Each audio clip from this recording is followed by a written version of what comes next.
সালমান সহ ২৮ জনের বিরুদ্ধে সিআইডির ১৭ মামলা। রপ্তানি বাণিজ্যের আড়ালে মানি লন্ডারিং এর মাধ্যমে ৮৩ মিলিয়ন মার্কিন ডলার বা প্রায় ১,০০০ কোটি টাকা বিদেশে পাচার অভিযোগে বেক্সিমকো গ্রুপের সালমান এফ রহমান সহ ২৮ জনের বিরুদ্ধে ১৭টি মামলা করেছে সিআইডি। সালমান এফ রহমান এবং তার স্বার্থ সংশ্লিষ্ট কোম্পানি বেক্সিমকো গ্রুপের বিভিন্ন প্রতিষ্ঠানের নামে ও বেনামে প্রায় ৩৩,৪৭০ কোটি টাকা ঋণ গ্রহণপূর্বক বিদেশে পাচারের পৃথক অনুসন্ধান চালাচ্ছে সিআইডি। বুধবার ১৮ সেপ্টেম্বর এই তথ্য জানান সিআইডির অতিরিক্ত পুলিশ সুপার আজাদ রহমান। সিআইডির অতিরিক্ত পুলিশ সুপার আজাদ রহমান বলেছেন, মানি লন্ডারিং প্রতিরোধ আইন ও বিধি অনুযায়ী পরিচালিত সিআইডির অনুসন্ধানে সালমান এফ রহমান বেক্সিমকো গ্রুপের প্রতিষ্ঠাতা ভাইস চেয়ারম্যান এবং তার ভাই এএসএফ রহমানের বেক্সিমকো গ্রুপের চেয়ারম্যান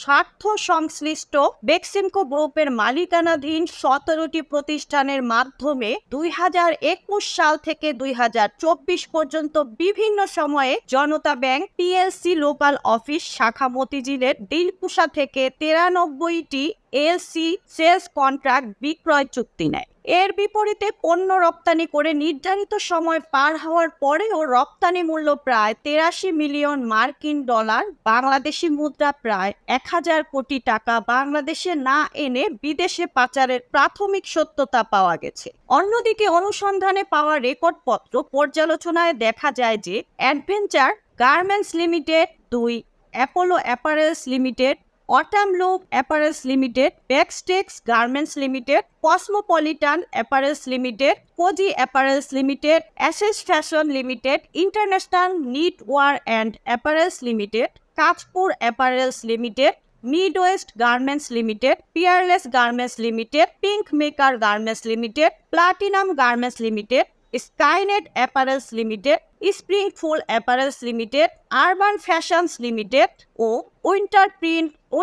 স্ট্রিট গার্মেন্টস লিমিটেড নামক প্রতিষ্ঠানগুলোর মাধ্যমে প্রায় ৮৩ মিলিয়ন মার্কিন ডলার বাংলাদেশি মুদ্রা প্রায় ১,০০০ কোটি টাকা মূল্যমানের পণ্য সংযুক্ত আরব আমিরাত সহ বিভিন্ন দেশে রপ্তানি করা হয়। বাংলাদেশের বিদ্যমান আইন অনুযায়ী পণ্য রপ্তানি করার পর রপ্তানি মূল্য ৪ মাসের মধ্যে আনার বাধ্যবাধকতা থাকা সত্ত্বেও যথাসময়ে রপ্তানি মূল্য বাংলাদেশে না এনে সালমান এফ রহমান সহ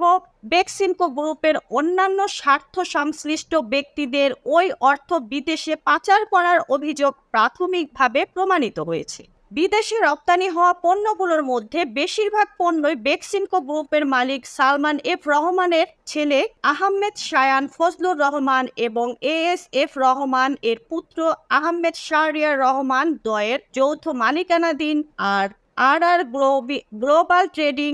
এফজেড এর শারজা সংযুক্ত আরব আমিরাত এবং সৌদি আরবের ঠিকানায় রপ্তানি করা হয়েছে। এছাড়া জার্মানি, নেদারল্যান্ড, ইউকে, তুরস্ক, শ্রীলঙ্কা সহ বিভিন্ন দেশেও পণ্য রপ্তানির মাধ্যমে রপ্তানি মূল্য বাংলাদেশে না এনে ওই আসামিরা পারস্পরিক যোগসাজশে বিদেশে পাচার করেছেন। আসামিরা সংঘবদ্ধভাবে বৈদেশিক বাণিজ্যের আড়ালে বিদেশে টাকা পাচারের অসৎ উদ্দেশ্যে নিজেদের স্বার্থ সংশ্লিষ্ট প্রতিষ্ঠানে পণ্য রপ্তানি করে ইচ্ছাকৃতভাবে রপ্তানি মূল্য না মানি লন্ডারিং প্রতিরোধ আইন ২০১২ এর ২ ও ২৬ ধারায় সম্পৃক্ত অপরাধ করে, যা একই আইনের ৪